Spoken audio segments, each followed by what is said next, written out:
अबीर ने अमेरिका की सरहद पर जैसे ही कदम रखा, उसे अपने आसपास अजीब सा एहसास हुआ और उसने आंखें बंद करके खुद से कहा, ध्वनि। अबीर खुद भी हैरान हो गया जब उसने अचानक से ये नाम लिया, ध्वनि का, जहां होना नामुमकिन था। बात तो वो भी अच्छी तरह जानता था, पर उसका ये पागल थे अब भी हर जगह नाज़िश। रोहन अबीर के आने की खबर पाकर काफी खुश था और जल्द से जल्द वो उसे रिसीव करने के लिए भागा। ध्वनि ने एक सुंदर व्हाइट कलर का ब्राइडल आउटफिट बनाया था जो वाकई काफी सुंदर था। उस गाउन का पूरा टॉप व्हाइट पर्ल से ढका हुआ था और उसका घेरा काफी सुंदर था। वो किसी भी दुल्हन को एक क्वीन जैसी फीलिंग दे सकता था। शिखा, जिसने अपनी ब्राइडल लुक को सुंदर और एलिगेंट बनाने की बजाय काफी रिवीलिंग बना दिया था, उसका सारा काम नेट के कपड़े पर हुआ था। बस इम्पोर्टेंट पार्ट्स को छुपाने के लिए बड़े सफेद गुलाबों का यूज किया गया था। बाकी सब कुछ एकदम विजिबल था। वो लोग अमेरिका में थे तो इसलिए लोगों को वैसे डिजाइन भी बहुत पसंद आते हैं, पर इंडिया और ग्लोबली वो डिजाइन शायद पसंद नहीं किया जाता। अपनी मॉडल को रेडी करने के बाद शिखा ध्वनि वाले ड्रेसिंग रूम में ताका झांकी करने चली गई। उसने ध्वनि के हाथ में जब वो ड्रेस देखी तो उसकी आंखें फटी रह गई। इस बार इस ध्वनि ने कमाल की साजिश रची थी। वो चाहकर भी उसका डिजाइन नहीं चुरा पाई थी और इसलिए ध्वनि का इस बात जितना तय था। शिखा ने गुस्से दांतों को पीसा और बोली, अगर ध्वनि ने बिग बॉस को इम्प्रेस कर दिया तो इसका बोनस और प्रमोशन पक्का है। मुझ पर हेड बन जाएगी और मेरा जीना मुश्किल कर देगी। मुझे कैसे भी करके इसे हराना ही। डेली अरमान और दादी डिनर टेबल पर बैठकर आराम से डिनर कर रहे थे, तभी वहां पर रेबा आ गई और उनके पास बैठ गई। उसने अरमान की तरफ एक झूठी प्यारी मुस्कान दी और बोली, मेरे बच्चे, माँ के हाथ से खाना खाओगे? आराम से अपनी खिचड़ी खाए। अरमान ने अपने आसपास देखा और कहा, मेरी माँ कहाँ है? रेवा उस छुटकू का ताना बहुत अच्छे से समझ रही थी। कोई बच्चा नहीं अपनी माँ की तरह आफत की पुड़िया है जिसने उसका जीना हराम कर रखा है। उसने मन में सोचा, बस एक बार अबीर मुझे दोबारा अपना ले, फिर इसे और इसकी माँ को एक साथ गायब कर दूंगी। जहां रेवा ये सब सोच ही रही, वही दादी अरमान की बात पर हंस दी और फिर रेवा से बोली, अगर समय पर इस कोई और नहीं लेता। रेवा ने गुस्से में मेज को नोच लिया, क्योंकि अब वो यहाँ पहले वाली रेवा नहीं बन सकती थी। नहीं तो जल्द ही वो उसे बाहर का रास्ता दिखा देंगे। उसे बात बदलने के लिए कहा, अबीर कहाँ है? दिखाई नहीं दे रहा। दादी ने उस पर ज्यादा ध्यान ना देते हुए कहा, वो अमेरिका गया है। ये सुनते ही रेवा के हाथ से हाथ में उठाई प्लेट गिर गई और वो गुस्से में एकदम से पागल सी होते हुए बोली, वो कैसे अमेरिका जा सकता है? रेवा का ऐसा रिएक्शन देख दादी और अरमान हैरान रह गए। दादी भी उसी की तरह बोली, वो जब चाहे जहाँ चाहे जा सकता है, उसे तुम्हारी परमिशन देने की जरूरत नहीं है।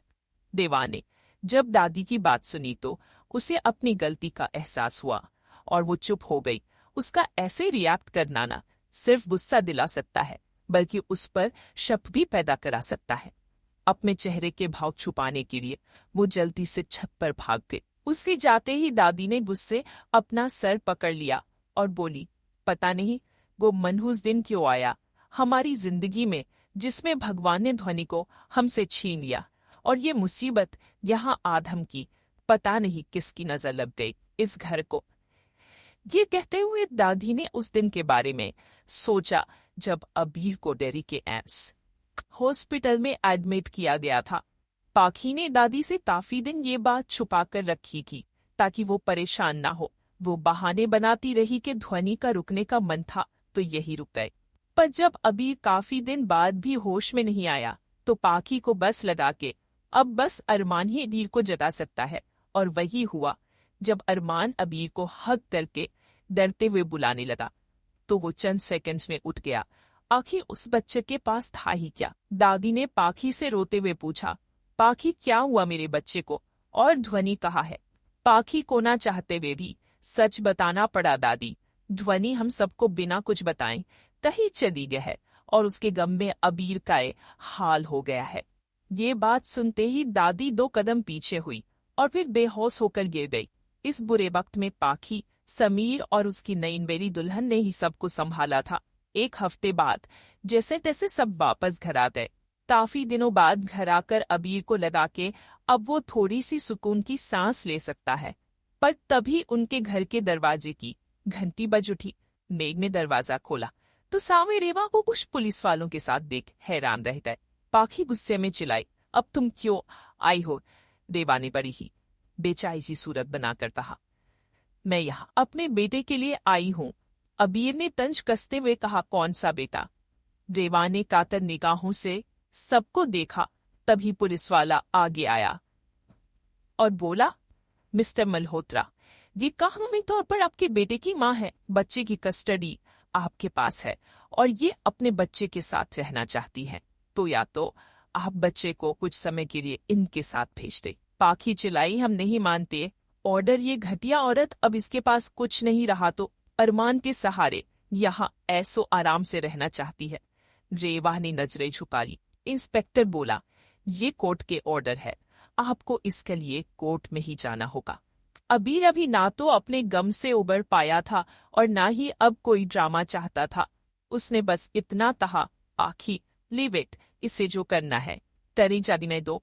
पर ये जानती है इसकी यहाँ कोई जगह नहीं है। उस दिन से लेकर आज तक रेवा यहाँ बेशर्मों की तरह रह रही है।